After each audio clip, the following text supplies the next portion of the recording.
Well, first of all, thank you. I am thrilled to be talking to you. You are a woman on the move, to say the least. And when you got elected, you were the first Black woman to be elected in like a 20-year span. Yes. And some of that history also came with Georgia Davis Powers. Tell me about the history of that and what it meant to you. Yes, definitely. Well, interestingly enough, the last Black woman to serve in the Kentucky House of Representatives was Representative Eleanor Jordan, who lives in my neighborhood. So, it was pretty special to have her be a political mentor to me and then end up running and serving in the state legislature, following her as the last Black woman to pave the way. So the path has been set by people like Senator Georgia Davis Powers and also Representative Eleanor Jordan. And I will no longer be the only Black woman in the House, thank goodness, come January 2021. Because more people and more women, which we're going to talk about in just a little bit. Do you see yourself as one of those trailblazers like the women you just mentioned with Eleanor Jordan and Georgia Davis Powers? Do you see yourself as that when people say trailblazer? Well, I would say people have said to me that I'm an inspiration to them. I'm not sure if it's the same thing, but people have said that my work, the way that I navigate throughout community and show up in love and community and solidarity is inspirational for them. So I appreciate that. Trailblazers, kind of, it's different, right? Maybe after my term of service is up and I look back on what I may have actually been able to do to lift up people, might give me a different perspective on being a trailblazer. But right now, being an inspiration is good for You'll me. take that. Well, that's a great thing to be called an inspiration. Tell me, why politics? How did you get there? What led you to that? My parents, I didn't have a choice. So they named me after the prison in upstate New York. I was born a couple of months after the uprising of Black and Brown people who were incarcerated, who were being treated inhumanely. And for them, that was their, Sandra Bland, their Breonna Taylor. It was their Trayvon Martin, their Tamir Rice. And so that's what I was born into. I was born into a parentage of people who were socially active, moved to Los Angeles to join the Black Panther Party. Those were the kind of folks that I was born into. And then I wanted to go away to a historically Black college. So I went away to Knoxville College in East Tennessee and really began to truly understand the power that Black people can have and the influence that Black people can have when we're supported, when we're lifted up. And that's what historically Black college taught me. And so you said with your parents, were they in politics? They were just involved? So they weren't active politically at all for the most part. They were very aware and informed and knowledgeable, but they were more interested in things like self-sufficiency and Black people owning their own land and taking care of kids collectively and what community looks like. And that's why they were drawn to the Black Panther Party. But they would never worked on a campaign, never ran for office. So I'm actually the first person in my family to serve in elected office. Wonderful. And tell me about what's in a name, because your children have taken on names as well. So that tradition continues, right? So it continues. My son's name is Advocate, which his dad named him Advocate, and then my daughter's name is Ashanti, and I named her Ashanti. And Advocate really is an advocate. He's 25 years old, and while he doesn't necessarily show up to protests and rallies, he's wearing his Breonna Taylor mask and his T-shirt and talking about issues with his friends and family members. And my daughter Ashanti, that means warrior princess, and she's definitely a warrior princess and really out there being her own activist and finding her own way politically. And speaking, right? I mean, she's been leading discussions and speaking. You have to be proud by your kids' involvement. I'm very proud of both of them. And Ashanti is the one who really led the way to get our felony charges dropped when we were arrested. And she's 19. So here was a teenager who said, I'm going to take the lead on this and get these felony charges dropped. And let's talk about that, because when that happened, I know that you were outraged by it and said, I had nothing to do with that flare. I wasn't even where this happened. How did that process work? Were you surprised by the charges? Does that go with the territory? When you were charged, what were you thinking?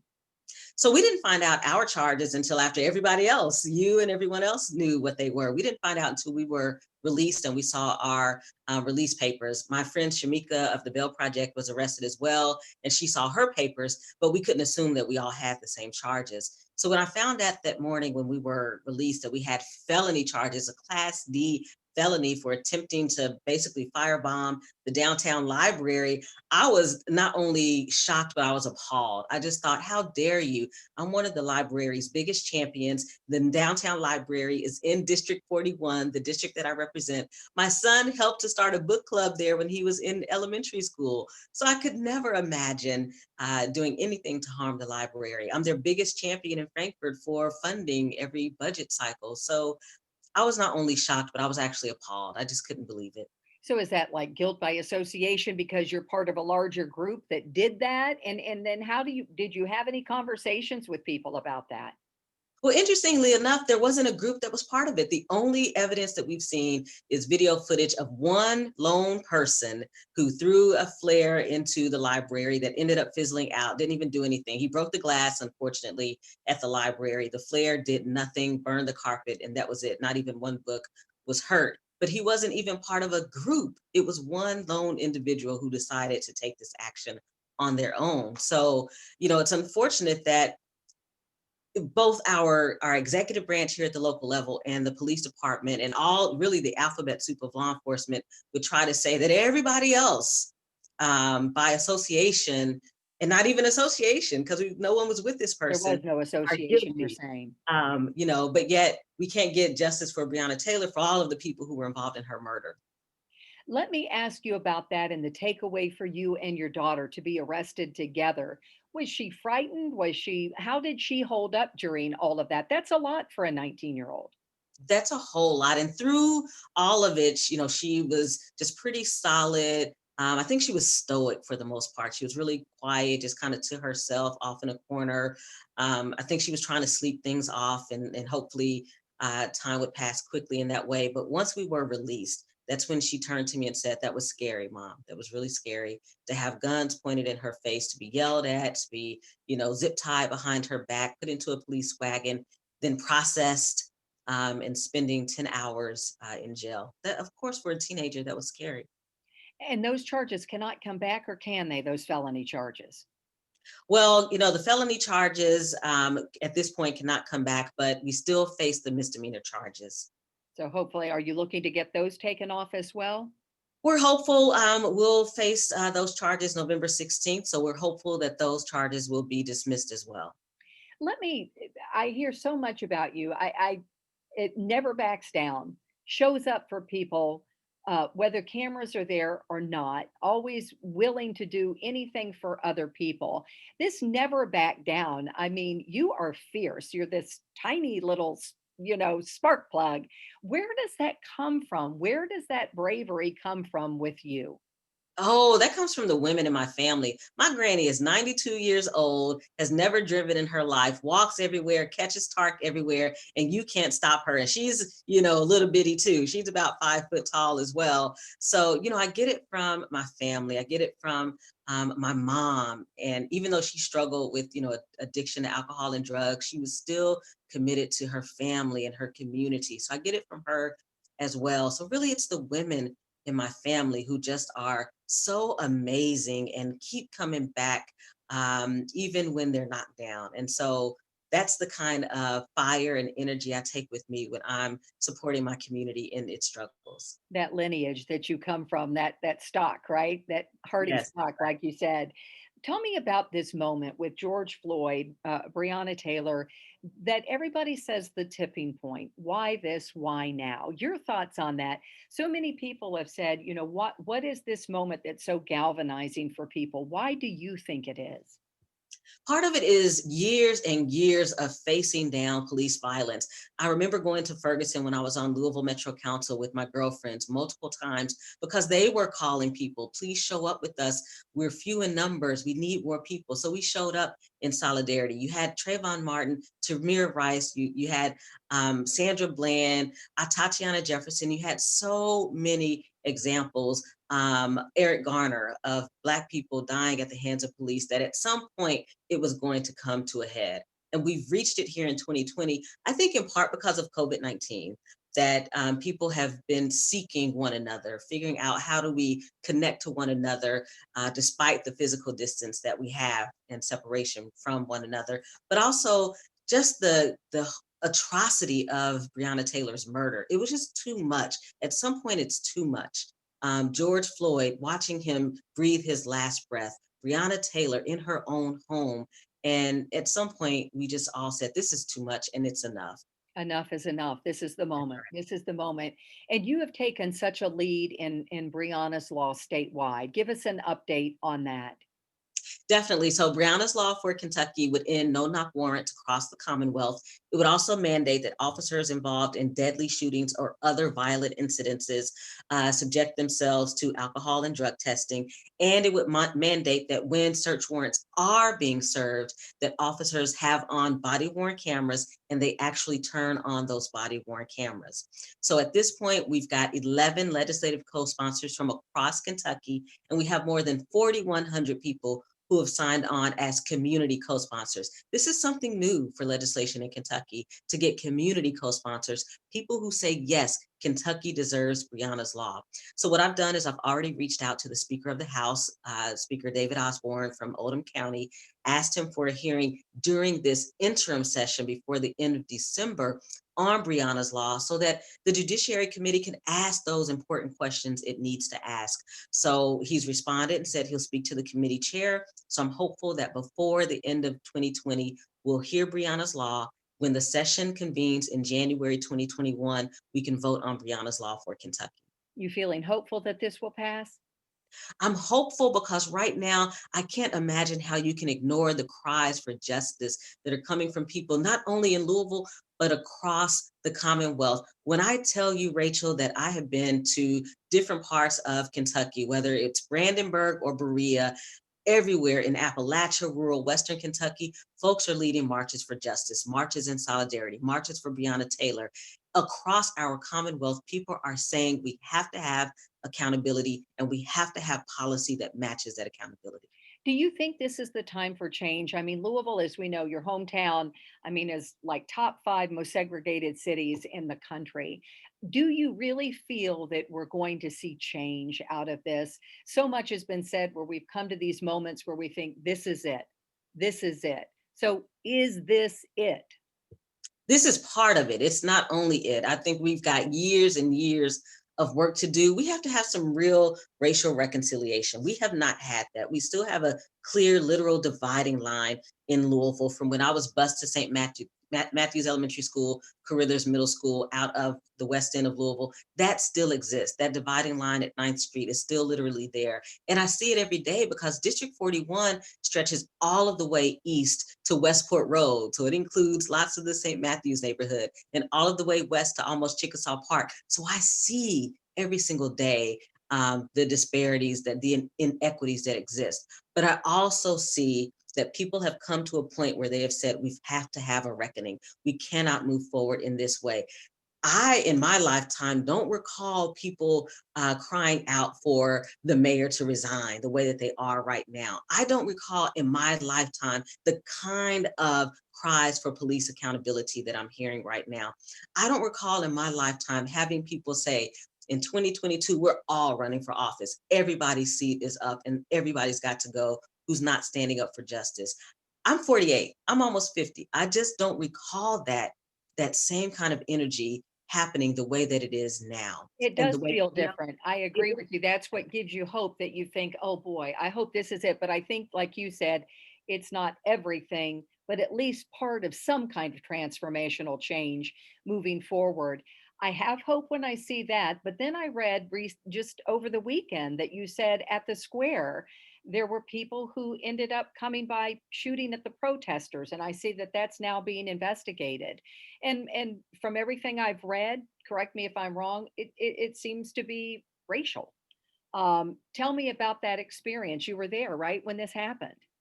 I was there. And so unfortunately, we're learning more and more every single day. And part of what we're learning is that someone at the square also shot back. And that's where we get to the point where people are just done. They're stressed out, emotionally wrought. and are fighting back in all the different ways that they can figure out to fight back. And so this is the second time I've been at the square when this has happened in the past week and a half. Last Friday, the same thing happened. Police actually apprehended the two white men who shot at the square, but let them go because no one was injured, no one was shot. So this is the second time. And my concern with that is, are we going to see an increase as we get closer to November 3rd? That's my concern. But my hope is that after November 3rd, there are so many people who are stepping up in ways that they never did before, who I believe are going to move us toward that beloved community. I think about the march last Saturday that white allies had from Tyler Park Tyler Park. to get to Injustice for Huge. Park. It was huge. It stretched 3 blocks long. That has to give me hope. If I look at that and I don't have hope, then I need to step back and ask myself, do I really need to be in this kind of position where I can't find hope in something like that? So the juxtaposition, let me ask you about that, Attica, from what happened at the square to that white allies with the march. That's what you're going to focus on. Although I think the shootings and the gunfire at the square just scares me terribly with gun violence, as we all know. But you're looking at the hope here. I have to, because that first shooting that Friday night was the night before the White Allies March. And White Allies still showed up the next day, despite that shooting, and showed up maybe even in larger numbers because of it. So I believe that every one of those hate actions is being met with love and community and solidarity. That's what gives me hope. Let me talk to you about being a female and a Black woman as well. The centennial of the 19th Amendment. You know, we're in this important year when it comes to women. And like you said, you're going to be joined in Frankfurt now with some other women, a lot of other women and Black women. And talk to me about that, the importance of women running for office.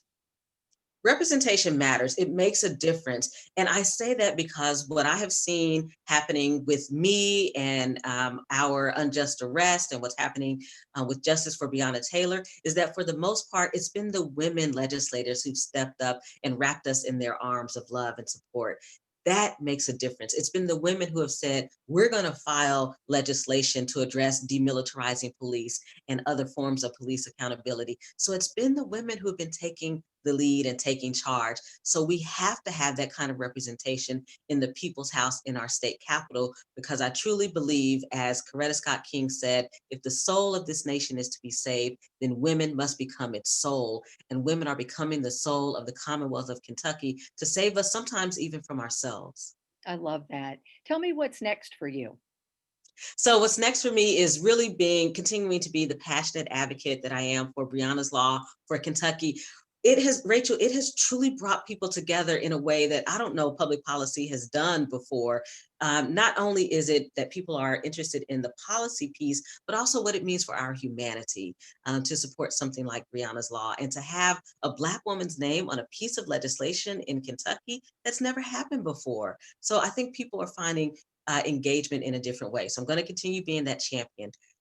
I'm so fortunate and blessed. The people of District 41 are sending me back to Frankfurt unopposed, and that provides me the space to be able to support other women who are running for office. So I get to spend the next 2 years being a champion of the issues that concern the people in District 41: housing, food justice, public transportation, public education. So that's me for the next 2 years. And then where we go from there depends on where the people want me to go, because I always want to follow their lead. And folks are encouraging me to do lots of different things. I mean, run for everything, basically, Rachel, is what people are encouraging me to do. Well, we've got that mayoral race coming up.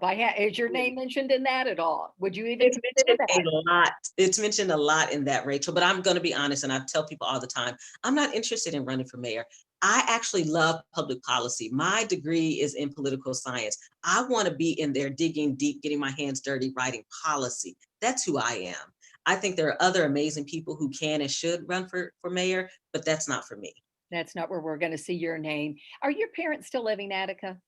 Well, my mother passed away when I was 16. And she, as I mentioned, she passed away from an overdose of alcohol and drugs. And so that's another reason I'm such a fierce advocate for justice. And my father is alive and kicking, and he's in year 4 of battling stage 4 prostate cancer. So he didn't think he was going to be here that long, but he still is. So I get that fighting spirit from somewhere, because that man's still hanging on. I was curious, you're an inspiration for so many. Has your dad ever told you what you mean and your work means to him? Oh my goodness, yes. Oh, he's so amazing. He was very concerned when we were arrested. He was very stressed out. He's in Los Angeles. So he was very stressed out when we were arrested, concerned about our safety. And he has spent lots of time incarcerated. So he knows what it's like and what it could have been like for us. So he was concerned on a different level, not just only as a father, but as someone who has experienced incarceration. But he tells me often he's very proud of me. He's proud of Advocate. He's proud of Ashanti. And that matters to all three of us. The whole family. Yeah. Thank you, Attica, so much for all your work. I really appreciate it. Thank you, Rachel. Take care. All right, you too. All right. Bye-bye.